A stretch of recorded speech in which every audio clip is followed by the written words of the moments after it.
Welcome to Vertical City. I'm your host, Lennon Richardson. During each episode, I interview one of the world's top experts in architecture, urban design, engineering, or ecology so that we can better understand and develop solutions for sustainable living. Thank you for listening, and get ready to join us on another groundbreaking and uplifting episode.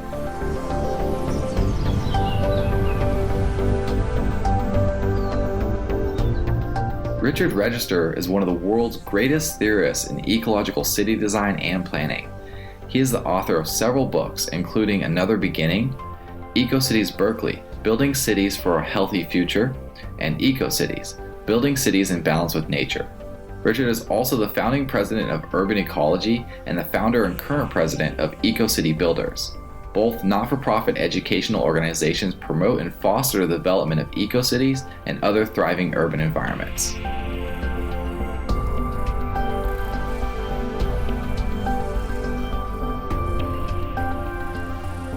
All right, so Richard, you coined the term eco-city several decades ago. Can you briefly describe to our listeners who may not know exactly what this term means? An eco-city, in my mind, is just an ecologically healthy city. Of course, you have to figure out what healthy means, but that's usually not that difficult to figure out. Whether you have longevity, whether you have energy, whether you're not diseased, and things like that. And that applies to whole ecosystems and not just to individual people, individual animals and plants, and so on. So anyway, the idea is to have cities that produce health for people in the cities plus ecological health for everything else around them. And how you do that, there's many details to it, but that's the goal, and that's where the term comes from. Great. Excellent. And I've heard you mention in the past that population density is actually a key component to eco-cities, which almost sounds counterintuitive when you think of, well, at least when I think of a city living in harmony of nature. Can you just briefly explain why density is so important? Well, mainly because the alternative, scattering the city over large distances, requires asphalt, concrete, gasoline, automobiles, and so on. In other words, an enormous commitment to technology, mass energy use, and enormous impacts on agricultural land and natural landscapes and so on. In other words, you displace much of the best agricultural land in the world when you build a city for automobiles instead of people. So if you're going to have a people environment, it really should be relatively dense, whether it's a village, a town, or a whole city. And then people can get from one place to another much more easily without having to use a lot of energy and machines and so on. So the principle is basically what I call access by proximity. My father used to tell me all the time that the shortest distance between 2 points is a straight line, and he was thinking in terms of sailboats. Mm-hmm. You can tack in towards your goal, and the closer you get to the goal, the shorter the lines are going to be, the closer the angle is towards your goal. And so the shortest distance is a straight line, of course, but it's not. The shortest distance is bringing the 2 points close together. And you have that option when you're designing something. You can design the points close together, and that's mixed-use density. I say mixed use also, by the way, because you need the diversity of activity as well as the density. If you have a very dense city that's all downtown, basically, and then you have another dense area for population, but it's far away, then you're forced into commuting, which doesn't make that much sense. So the best deal is to have both density and diversity of activity, you might call it complexity, close together. And then you can just walk around the corner instead of having to drive enormous distances, buy an automobile, pollute the atmosphere, pave over landscapes, and so on. That's a really helpful explanation. So the shortest distance between 2 points is not necessarily a straight line, but actually bringing those points closer together. That's right. All right, excellent. So I've also often heard you use the phrase three-dimensional architecture, but isn't all architecture inherently three-dimensional? Can you explain to our listeners exactly what you mean by this? Sure. I'm not saying that architecture is not three-dimensional. It all is, but I'm talking about cities. So the spread-out city is basically two-dimensional. It's like a sheet of paper. Whereas a compact city, a more three-dimensional city, is one that has a form more like, say, a living animal, and or a tree, or any number of things you can imagine that are three-dimensional. A telephone answering machine, it's a three-dimensional thing. It's not shaped like a piece of paper. So if you have complex things and complex living organisms like our own bodies, they have to be essentially three-dimensional instead of shaped like a sheet of paper, which is two-dimensional. So anyway, that's basically fairly simple, and it's a geometry in which you can have complexity close together. That's once again the access by proximity idea, that if you have a three-dimensional arrangement, the various parts within that three-dimensional arrangement are closer together than if they're scattered out on a surface. So that's the basic idea. It's what I also call the anatomy analogy, because you say the city is like a complex living organism. You use the word like, which is an analogy. It shows Sure. that you're dealing with an analogy. So, and the cities are in many ways like complex living organisms. So if you want them to function better, it's interesting to look at the analogy and think about it. That makes sense. So the urban sprawl that we typically see would not be a good example of three-dimensional architecture at all. It almost more refers to urban design than actual architecture. Well, urban layout, urban design, and land use pattern. Land use pattern determines a lot about what's going to happen in the city. And so what about these very tall skyscrapers that we're seeing that are, I guess, essentially also maybe two-dimensional, but more just in the vertical direction? Well, they make the city sort of an average of three dimensions, but since you have to go across the surface and then go up one-dimensionally, it's a mixed bag. For example, the worst possible way of laying out a city is in a strip. Like I remember Las Vegas, before it turned into a sprawl, it was a strip. And to get anywhere, you have to go way down this long, long line. If you're going to have any kind of diversity of activity, you have to travel enormous distances, even worse than sprawl. So if you tilt that up and have a very, very tall tower, you have an enormous commitment to elevators and very powerful structure at the base of the building. So it's not very efficient. Mid-range, though, where you have cities that aren't spectacularly tall buildings, made up of spectacularly tall buildings, but buildings that are in the mid-range in height, and then the city covers a rather compact area, rather small area compared to sprawl development, you then have something much more genuinely three-dimensional.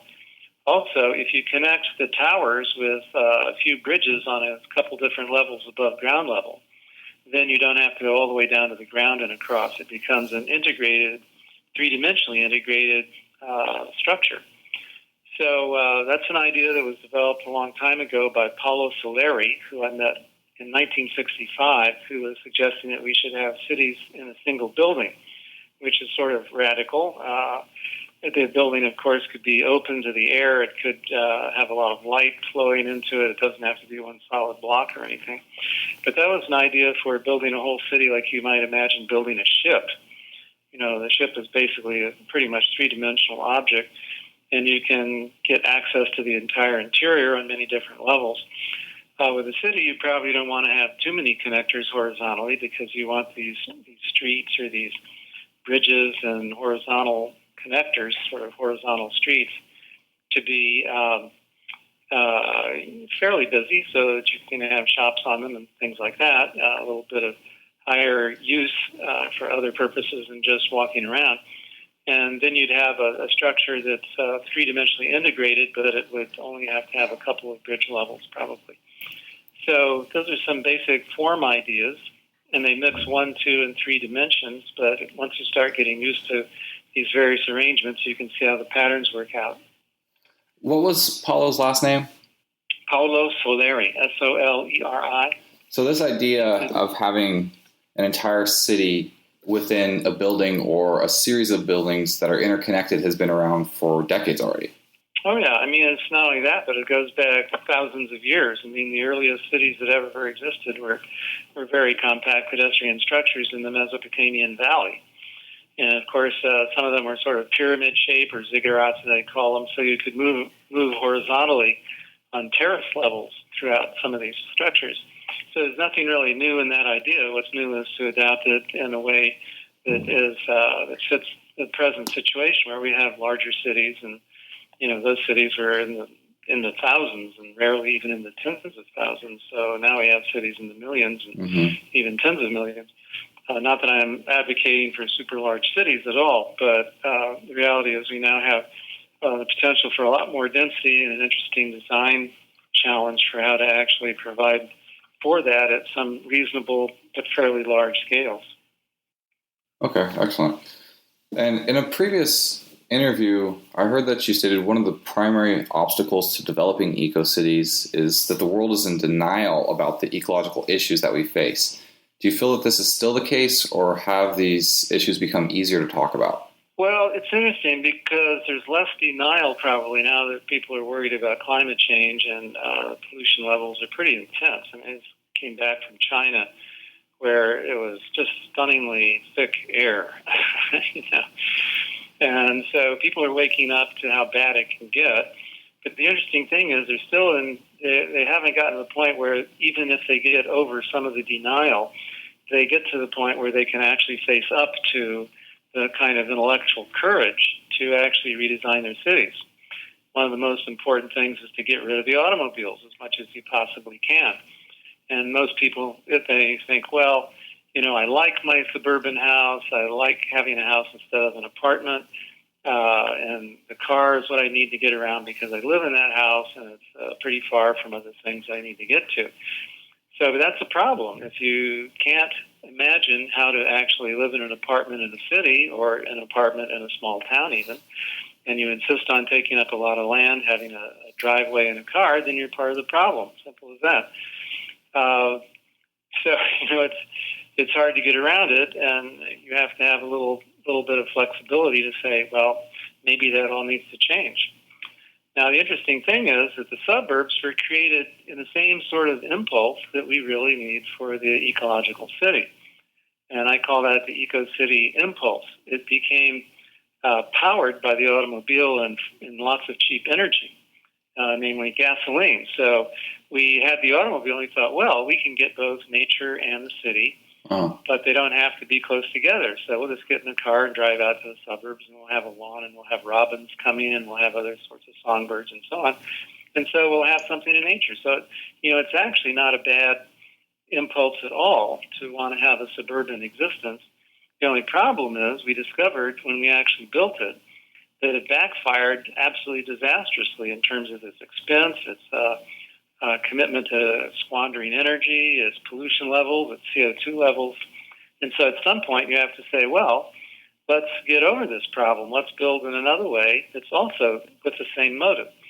And then you discover with compact development, you can just walk right out of the city or bicycle out of the city. It has a sharp edge, and you're in the country. So you do have a city and nature at the same time. But you have to design it in a fairly compact manner, and you have to save natural and agricultural landscapes right up to the edge of the city. And it's not built that way now in most places. You find villages and small towns in places like China where there is a sharp edge of the city to the agricultural land or to the natural landscape. And you get the sharp edges, of course, when you're up against a water body like a large river or an ocean or a lake or something. And you then have a sort of a wonderful opportunity to go from one kind of environment immediately into another with just a few steps. But if you use that kind of thinking, and if you start removing sprawl development slowly but surely over the decades, and you have very pleasant mixed-use places to live in, places that do have higher density where you can just walk around the corner to get almost anything you need, then the whole thing starts to work. The ecological impulse to live with both nature and culture then doesn't have the problem of sprawl because you've redesigned the city. That's very interesting. So it sounds like people are more open to having this conversation, but it's just a matter of getting humanity to embrace a different or a new urban form.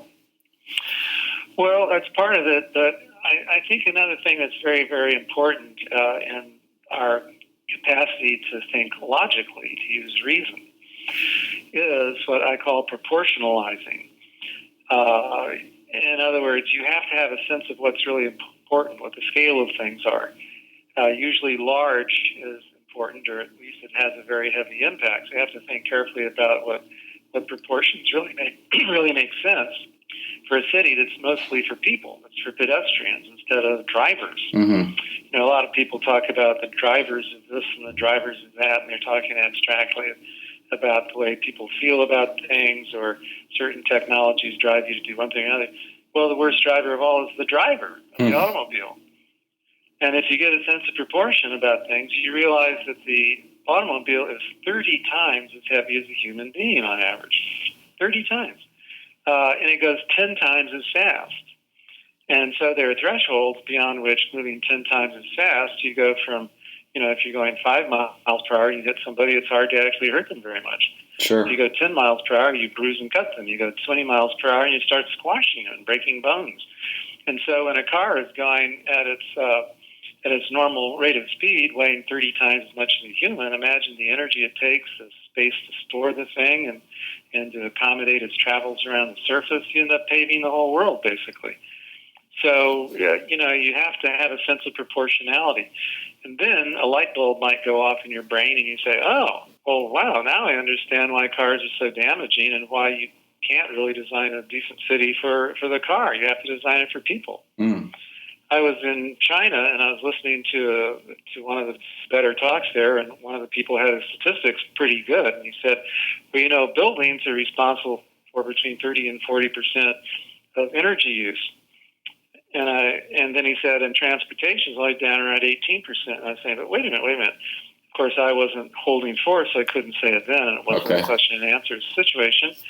But, the buildings we build now are full of cars. So you have these great big, very expensive underground parking lots, multi-story parking structures above the ground and so on. Well, those are buildings, but they're not for people. So when you figure out what those buildings represent, you discover that you have to subtract all that energy, subtract all that CO2 from the building budget and shift it over to the transportation budget.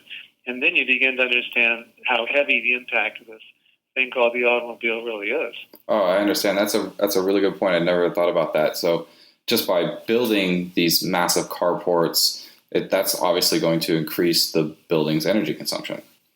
Well, not only that, but just imagine, it's the embodied energy of building the building in the first place, too. Sure. So you go out into the suburbs these days, and you find houses with triple garages. Yeah. These garages are bigger than your living room. They're bigger than all your bedrooms put together. Absolutely. The living room and the dining room put together. Come on, get real. It's like a third or a quarter of your building is given to the automobile, and that's just a suburban building. Plus, you need this great concrete apron that's your driveway, and then you scatter all the houses so far. You have to have sidewalks. Some places give up on sidewalks, of course, but where you do have sidewalks, and you pave them for just a small number of people that are adjacent. You don't have an apartment house serving 150 people. You have a house with 2 or 3 people in it, and it takes the same amount of concrete. So, you start thinking this one through, and you discover that it's a profound impact on nature.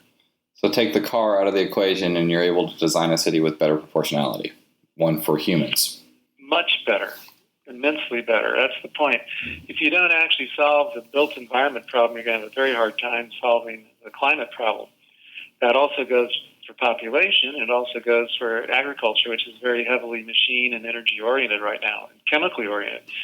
But the 3 really big physical things we have to figure out are the fact that we have such a gigantic population on the planet, and we should really take much more seriously things like family planning. Mm-hmm. It's just one naturalist named E.O. Wilson has a statistic, which is that about 94% of the animals on the surface of the Earth, minus the insects, but 94% of the animals on the surface of the Earth are human beings or are food animals or our pets. And all the rest is only 6% of the biomass. Oh. That's outrageously pushing everybody else out of the way, and all those other species. I just got back from a trip through eastern New Mexico where there used to be pronghorn, antelope, and deer and everything. Didn't see a single one. 3 days out there on these plains, I saw thousands of cattle. Most of them were locked into these concentrated feeding operations, which are absolutely horrible places. smell disgusting, and incarceration for all those poor animals. But you saw, and then you'd see them wandering around the landscape. But I didn't see any other animal on the surface at all. Saw a few birds, some crows and a couple of vultures and things. Okay. I mean, we displaced not in our own bodies our food animals. Most of everything else is natural in terms of other animal species on the planet. It needs to be dealt with, and the agricultural impact, of course, is vastly larger even than the spread of the cities, and that doesn't work very well in terms of pollution produced and landscape covered so that nature can't exist in hardly any places on many parts of many continents. So, and then you get to the city, which sucks up most of the energy use and puts out most of the CO2 and other pollution. And then you have the big proportions. And once you understand you have to deal with those three big things, population, agriculture, and the built environment of cities, towns, and villages, then you have a handle on the situation. But until you actually have a sense of proportion, how are you going to make your priorities? Mm-hmm. I mean, a lot of people fill their tires with a little bit more pressure, so they save a gallon of gas every week. That's insane. It's almost absurd relative to the scale of the problems we have to deal with. Sure. Don't worry about the pressure in your tires. Get rid of the car. Move down to where you can walk around the corner to your job or to a cafe or to the bank or to the hardware store, whatever you need. That's a compact way of living. So for us to make some real change, do you think it'll be the consumers, the home buyers and dwellers, or will it be the planners and the builders that really push this?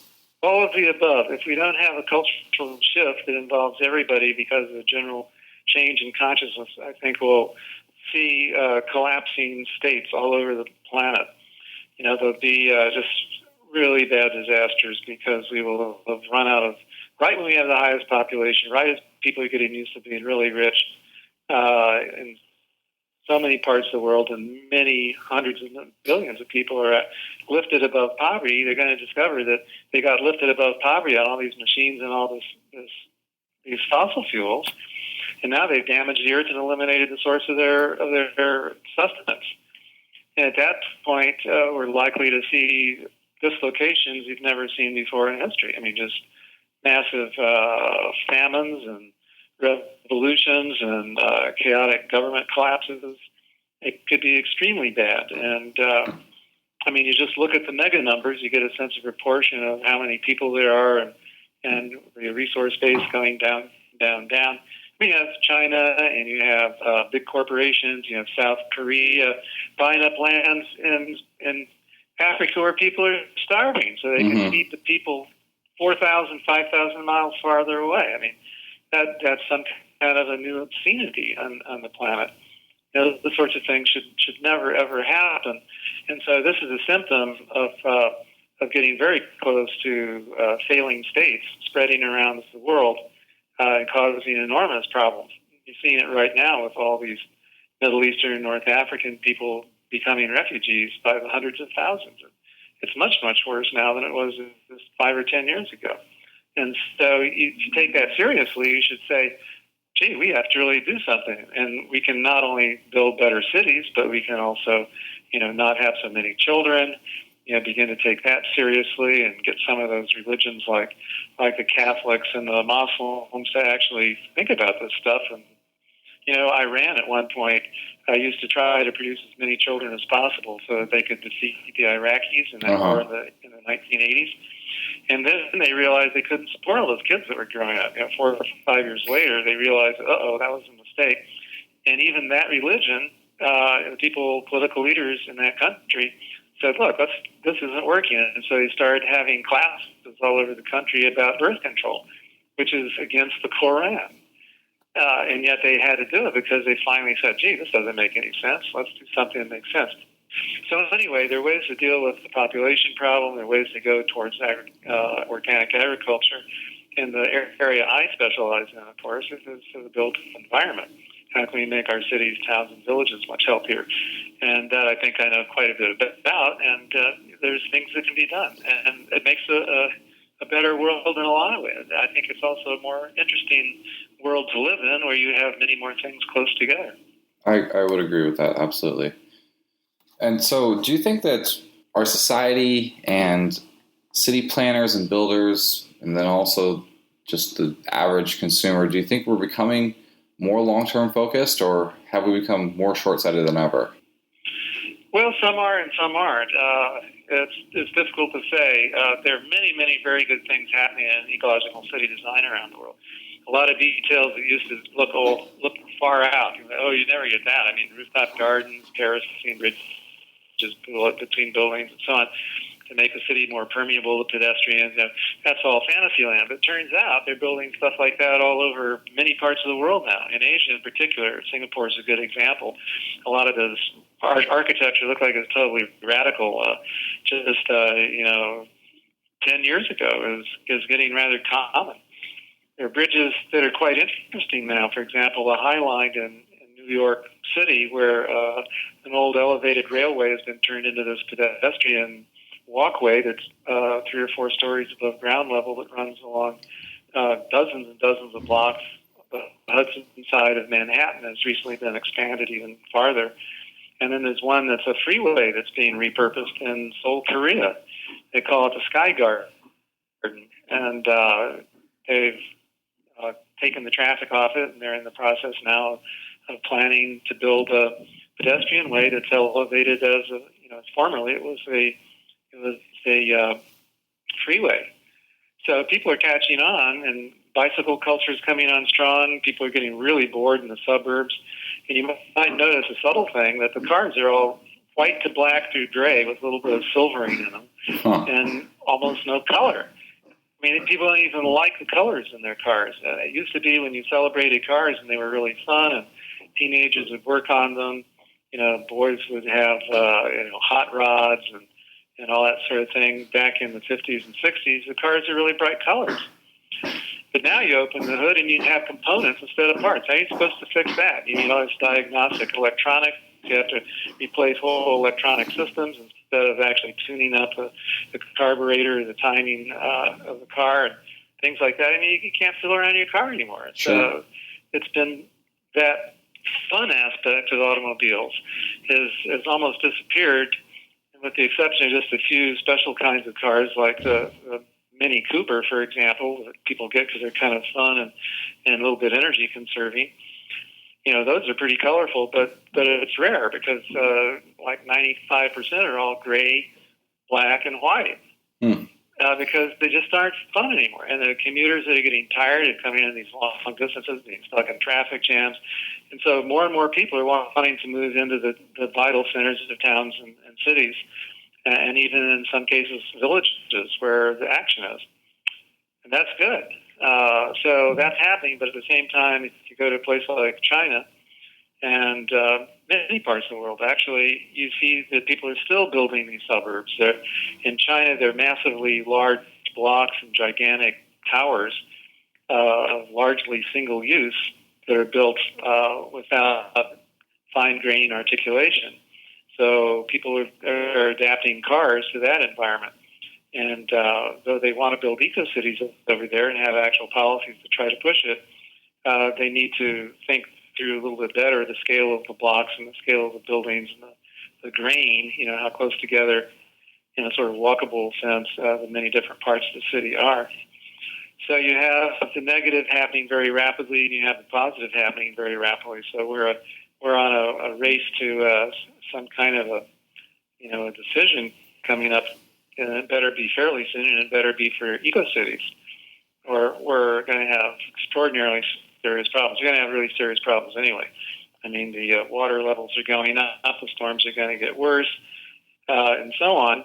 So you're going to have to make some unpleasant adjustments, and people are going to suffer more than they would have otherwise. But if we don't get it together and figure out this whole pattern very rapidly, it's going to get much, much worse than would otherwise be the case. So you mentioned China's trying to build some eco-cities. Anywhere in the world, has anybody built an eco-city to your satisfaction or modified an existing city so that you would consider it to be a true eco-city? No, not at all. But that's not to say everything's negative by any means, because you find bits and pieces of EcoCity everywhere. It's just that nobody seems to have scrunched up the courage to say, let's really build the whole deal. Let's find a site. Let's pay for this thing. We're not going to try to make it super profitable. We're going to do it as an experimental city. Let's just see how it works. But all the pieces there, the relationship to the local climate situation and sun angles, the relationship to the kind of soil you have, recycling all your compostables, including human waste, kitchen waste, agricultural waste, back into the soil. Design a city such that it actually builds soil and brings back biodiversity. You can actually, people know that they can put certain kinds of flowers in a garden and it's going to attract hummingbirds. Mm-hmm. And the closest I've ever been to a hawk in my whole life was in Central Park in New York City, one of the most dense cities in the entire world. And in this big park, I was walking over one of these pedestrian bridges they're very highly arched, and you walk over. It's sort of like in China, that these almost circular bridges, I'm walking over one of these bridges, and a red-tailed hawk dives right under me. Wow. I mean, he was within 10 feet. It was absolutely amazing. I've never been so close to a hawk in my entire life, and there I was in the middle of Manhattan. So, you can design cities to bring nature back. You can design cities to recycle their organic waste into the soil. You can build soil. You don't have to pump it up with all these chemicals. You can simply dump in your agricultural and kitchen waste and so on and mix it up. I mean, there's so many solutions out there. You can honor the angles to the sun, build solar greenhouses on multi-story buildings so that you warm the whole building with the sun. You need almost no energy at all to warm the building. You just top it off in the worst of the weather. And there's so many things that can be done, but you have to actually think it through. And these things are being done, but they're being done very partially in many different parts of the world.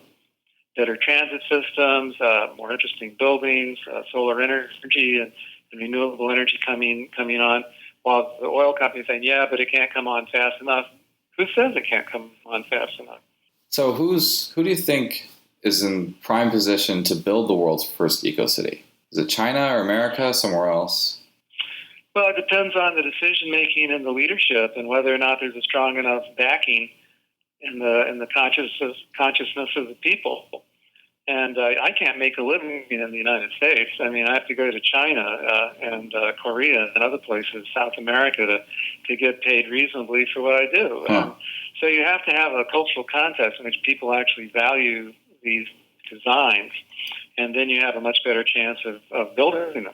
You could find a country, possibly, it could be the United States, and the Department of, I would promote something I think of as the Department of Ecological Development.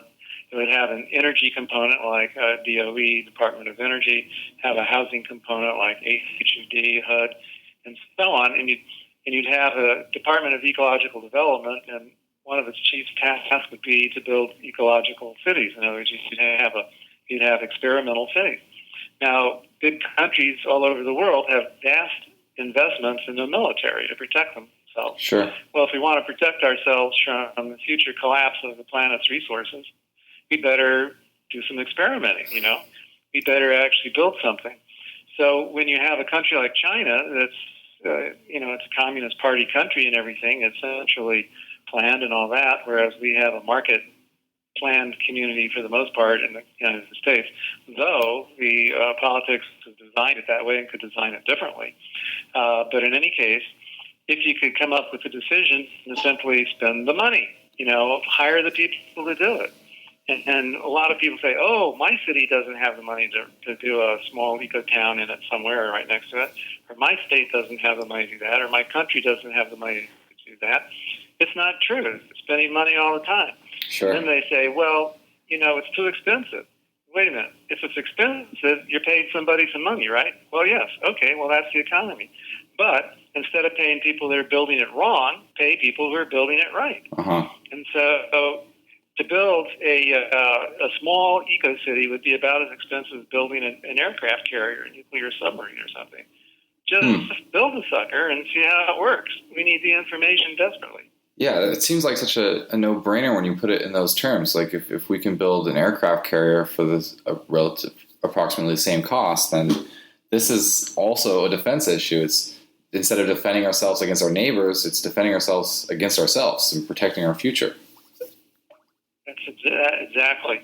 Can you give us some examples of some of the most ecological cities in the world and what they're doing right and what really makes them great? And what can other cities learn from them? Well, one of the most obvious ones is Curitiba, Brazil, though I haven't seen that many innovations recently, but in the 1970s and 80s especially, and carrying on into the 90s a little bit, but I don't know about too many changes since. It might be I just haven't been down there since the year 2000, but in any case, Curitiba, Brazil is pretty neat.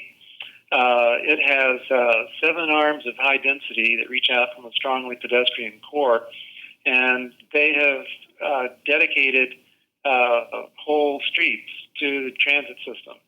And so you can't drive your car on these streets at all. There's emergency vehicles and buses, essentially. Mm. And in Curitiba, they were trying to figure out, well, how could they build a decent public transportation system that would be cheap and easy so that the people could prosper by taking the system instead of automobiles. And so they decided they could save enormous amounts of money on the order of, 1/100th as expensive or even better to build a bus system with dedicated lines and to put a underground metro system in. It's just such an expensive thing to do the metro system.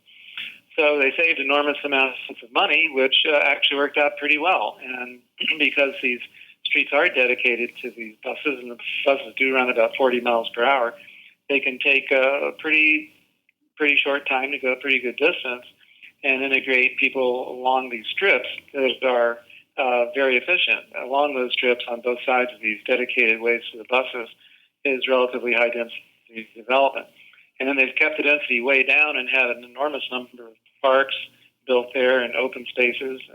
They've been restoring forests because it was used grazing land where forests had been cut down in the past and cattle were grazing all over the place. So they've restored a lot of forests too. And so they have several things going that are very good.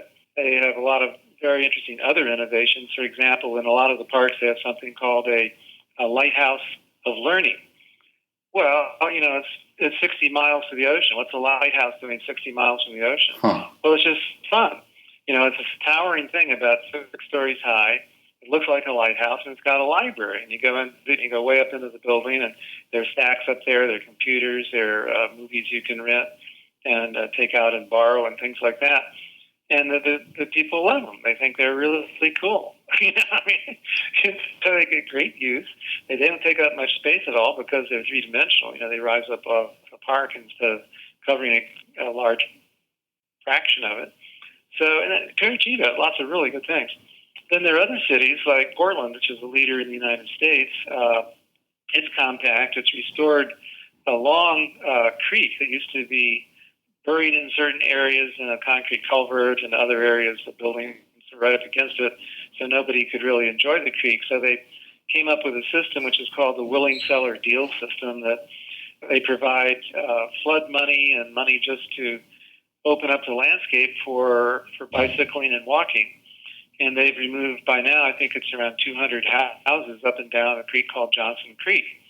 And I've actually bicycled there. I've gone from the suburbs right in, almost into downtown on the east side of Portland on this wonderful, bicycle and pedestrian path. The other side of the creek is basically a natural environment.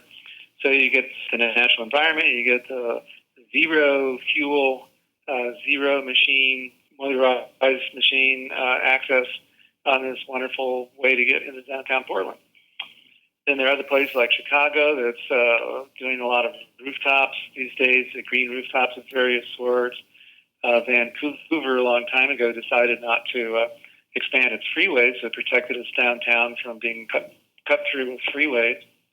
And it's very popular now to live in downtown, and so popular and friendly that many more people commute outward from downtown instead of inward to go to work because it's such a nice place to live. Huh. So, wow. There are examples like that all over the world.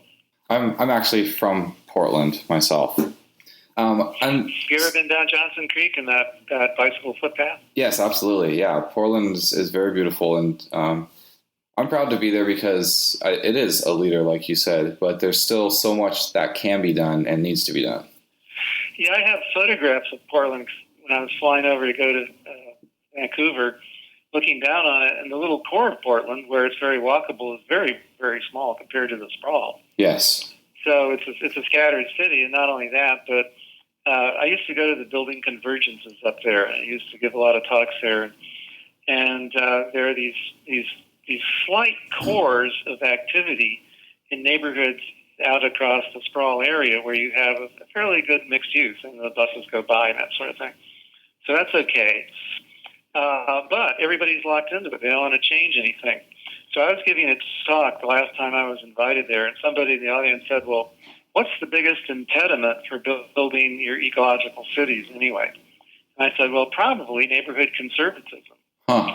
And the reality is, though they have these wonderful things up there that Mark Lakeman has been doing with city repair, where you take a corner couple of four corner lots, and right on those corners you build little gazebos, and there's even these wonderful little sort of lending libraries with a sheltering roof, really imaginative stuff, and nice beautiful paintings on the intersection, and benches people can sit on, cob benches and strawberry benches, things like that. I built this stuff at these building convergences, and they're totally fun. But, nobody wants to increase the density in these centers. You have Sure. the NIMBY phenomenon that's stopping things up there just like everywhere else. So the real thing is to take the Johnson Creek initiative that actually opens up the landscape and do that on a much larger scale, opening up the landscape and then augmenting those areas that are fairly dense right now with even more density. But nobody wants to do that. They're, we're going to have an apartment house next to me. I certainly don't want that. Well, the fact matter is if we don't want to screw up the entire planet with climate change, we're going to have to do that. And we might as well do it with a good investment. So you have the nice perks in it. So you have wonderful places to live. So you have amenities, not just necessities. I mean, you spend tons of money on your car with its fancy stuff. You buy a BMW instead of a Ford because you got an ego problem. It's a waste of money. Spend some money on the pedestrian environment and on the neighborhood centers to make them really wonderful. Put rooftop gardens, terracing. You get up and look at the view around your city. Figure out ways to do that. In China right now, you're getting more and more exterior glass elevators. I've seen them, by the way, down in Bogota, Colombia, too, where you go up and down a building in a glass elevator. It's much more fun. You start doing things like that, you start turning three dimensions into an enjoyable environment. That's actually one of my first childhood memories is I came from the countryside, and we visited Portland, and they do have one glass exterior elevator, and I had my mom ride it up and down with me several times. Definitely can be enjoyable. Yeah. Yeah, I've done that with my children in this glass elevator over in San Francisco, one of the big hotels. Zip up and down about 30 stories, and we have fun. They've made it so that you can't do that anymore, though. You have to have a key to get into it because you have to have a room to get access to the elevator now. It's really too bad. Sure.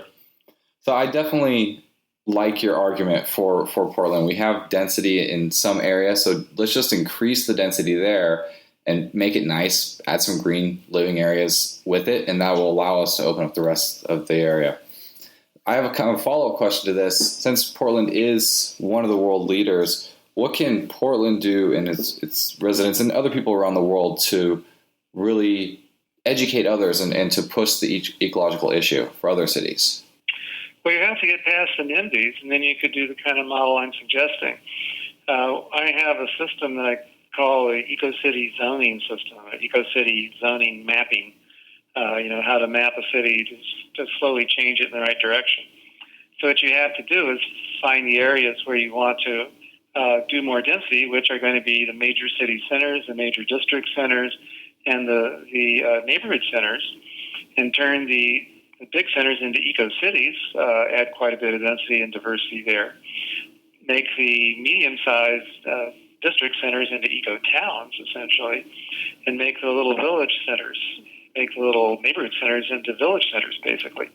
And then as you open up the landscape around it, you have more nature and agriculture coming back in. So you can actually do the zoning. You can say, hey, we're Portland. We're looking to the future now. We're going to do an eco-city zoning map. Mm-hmm. And do it. I'll come up there and help you do it. And I'm inexpensive. Nobody pays me much money, so I work for much less than most other planners. I go up there and say, well, here's how you do it. And it would be a real major story around the entire world, I can guarantee you, because people are beginning to move in that direction all over the place, but no one's been bold enough to do that. And there's a term for it, by the way. I came up with the term eco-city way back in the 70s. My new term is ecotropolis, because in most areas, the cities have grown together as the population has gone up, as people have shifted to automobiles.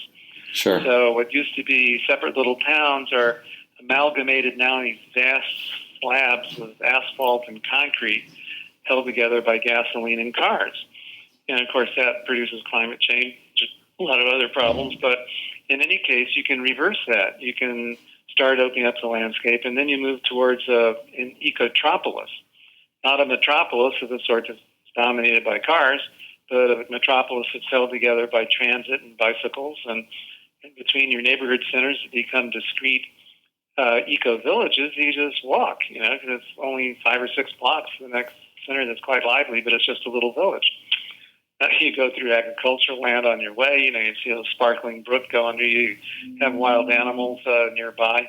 It's great. You should, that's what should happen is ecotropolis planning should take over from the kind of zoning we have now. And Portland could leave that if it felt like it. I suggested all that to the new mayor. He's supposed to be ecologically sensitive and have a lot of good things going in Ithaca, New York, where they also have the largest eco-village in the United States called Ithaca Eco-Village. But he didn't even return my communication. So, that's what do you do? The ideas are there. People can move on them. You need some leadership with some courage. You need to have people stop panicking about a little more density that's well designed. Basically, we're seeing a lot of intellectual cowardice, if you ask me, where people are just plain afraid. Why are you afraid? Go into it like you're going to make something good. And all these possibilities, in fact, all these actualities around the world where people are building these little pieces of an eco-city are really pretty good. People really like them. So instead of panicking and getting, oh, my God, you're going to take away my car, or Jesus, I'm going to have to maybe move someday. Well, Americans move 3 or 4 times in the course of a normal life anyway, Sure. It isn't always bad. It's usually a move up, as a matter of fact. Yeah. Until you finally retire and have to go into a home or something because you're getting old. So just a few minutes remaining here. Are there any recent books or projects or anything that you've been working on that you want to make the listeners aware of? Yeah, sure. In fact, the one I'm thinking of right now, cooking up in the last few weeks, let's see what I call it, Bigger Bay Ecotropolis. San Francisco Bay I'm talking about. And only very recently, as people have become threatened by rising seas and beginning to actually think about it, agencies like BCDC, the Bay Conservation Development Commission, has started to say, we're going to have to build some berms to protect San Francisco and Oakland and the other population centers. What are we going to do about the rising seas around here? Well, one thing you can do, since there are all these salt flats in areas that are muddy and just a little above sea level, is elevate the landscape on certain small areas. And this goes back 4,500 years ago to the Mesopotamian Valley. The very first cities that ever existed were built on elevated artificial mounds of dirt. Simple as that. The floods would come and nobody would be hurt. And I didn't even notice this until I went to New Orleans after Katrina. And I went there and I thought, you know what? The Mesopotamians figured this thing out 4,500 years ago. So I started running around New Orleans talking to architects and politicians and lawyers and NGO groups and college students and so on, saying we got to build on elevated fill, and that's great because you can build a pedestrian city of walkable distances with some density on elevated fill, but you can't build a sprawling suburb on elevated fill because it's just too much dirt. where are you going to get that much dirt? If everyone's got to have a lawn and a backyard and a driveway and a wide street to access with all the cars that go up and down and towards the city someplace else, you can't elevate something like that. But you can raise a small town center. You can raise a neighborhood. You can do a new downtown of some sort in the New Orleans area or other places, or in the San Francisco Bay. So I'm suggesting for the Bay Area, the San Francisco Bay Area, that we build something I like to call the Bigger Bay Ecotropolis. And by Bigger Bay, I mean that when the water comes up, the bay's going to get bigger. Yeah. And you're going to have to put berms around San Francisco. You can't move San Francisco. Sure. 42-story buildings, You're going to have to just build a dike around the thing. But other areas, you can take up new population. But by the way, of course, you don't want to have an overall growing population on the planet, but, people move about. But you can provide for people, maybe some of that actually be moving out of San Francisco because it's too expensive. It's gentrifying too fast. So many people would love to live in San Francisco and in Oakland right now, too, the centers of town, that it's getting too expensive. Well, build a new town on mudflats. You pump in the dirt, you lay it up, it goes up 20 feet, it dries out, evaporates upward, the water percolates downward to the water table. Build a little concrete shell around the outside edge to protect it from erosion, put in some piers and things, and let the bay come up. The bay's going to get bigger. Meantime, you work to prevent the problem because you're building an eco-city and you're not building a sprawl city that produces climate change. So you have the solution to the future, and you have an accommodation to the negative stuff that's going to happen in the future. And in fact, in this case, it actually is fairly positive because the bay is going to get bigger. Mm-hmm. But if you freeze up the bay and keep the water out, if you build a dike around the entire thing, like the people in the Netherlands have done, then you have the potential of catastrophic failure that can flood everybody. Come on, just learn the lesson that we solved 4,500 years ago and build a pedestrian city on elevated fill. Well, I'm interested. So anyway, that's what I do to the Bay Area. You could do something similar in Portland, so I don't think you have the kind of flats we have down here to work with. Yeah, Portland's definitely a bit hilly.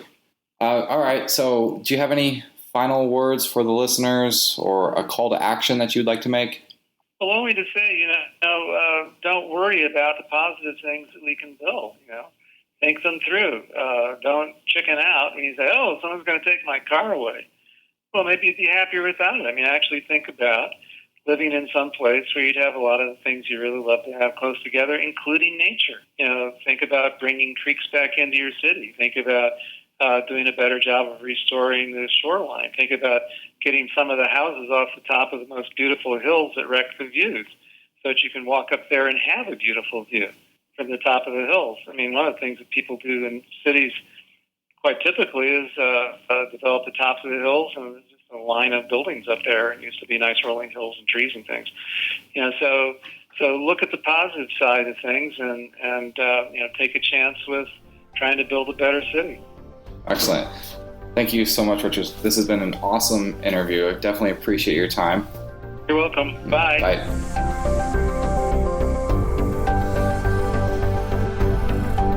Thank you for listening to this episode of Vertical City. Learn more about the Vertical City concept and continue the conversation by visiting our website, verticalcity.org. I truly hope that you have enjoyed this episode. If you did, please subscribe to our podcast, leave a review on iTunes, and most importantly, share Vertical City with your friends and colleagues so that together we can create solutions for sustainable living. I'm Lennon Richardson, signing off for the Vertical City team. See you next time.